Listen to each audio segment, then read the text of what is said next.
Hey everyone, thank you for visiting the SF State Future State website. As you likely know, San Francisco State is undergoing a campus master plan update to improve their campus in order to better serve the university community.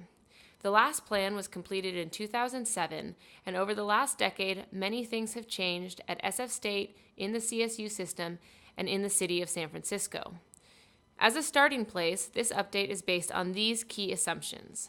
Given that the university is particularly focused on becoming a residential campus, one of the key drivers of the plan is housing, an issue that both students and faculty alike face every day.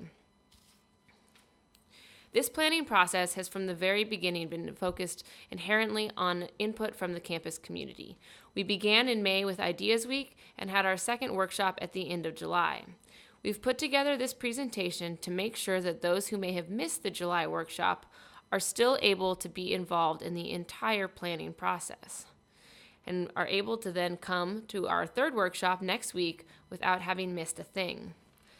Over and over again, whether it was at Ideas Week or in the conversations we've had since, we continue to hear the same key issues being brought up.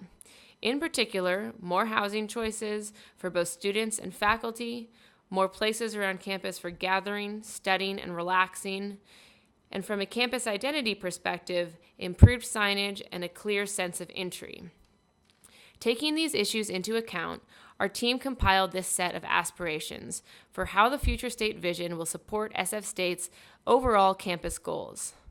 Again, some of the most critical are those that aim to improve student success, both academically and with increased housing options, while all the while aiming to improve the campus experience for everyone. Before we could figure out how these aspirations translate to a physical plan, we had to look at what's happening on the ground plane. San Francisco State's campus is unique and beautiful, but not without its challenges. While not easily visible to the eye, things like easements and soil conditions are important to study and work around, all in conjunction with the more obvious challenges of the campus topography. The second layer on top of that is to take a careful analysis of the buildings on campus. These two diagrams show that many of the buildings are either aging or in poor condition. While daunting at first to see this much red, this kind of analysis is important to identify what's working, what isn't, and where there may be opportunities as these buildings are phased out over time. Once we had a better understanding of the campus challenges and opportunities, our team was then able to take the three original themes from Ideas Week and consolidate them into two concepts: Campus in the Park and University District. It's important to keep in mind that what's contained within each of these plans is exactly the same. They are just organized differently. Beginning with Campus in the Park. This concept focuses on enhancing and extending the campus's existing natural beauty.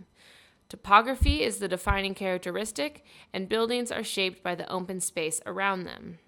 Some things we think are important are consistent between the plans, such as the entry at 19th and the proposed student housing and recreation on the valley, as seen in the two views on the left here. Other things, however, differ as we test different potential locations for some major proposed uses, including the future science building. Looking now at the second concept, this is the University District. Again, the same things are included, but they are organized in a more urban form in which it's the buildings that define the open space and the campus edges. University District also aims to engage with its adjacent neighborhoods using strong axial pathways to connect across campus. These preliminary views on the left once again focus on the consistencies, the entry at 19th and the lower valley.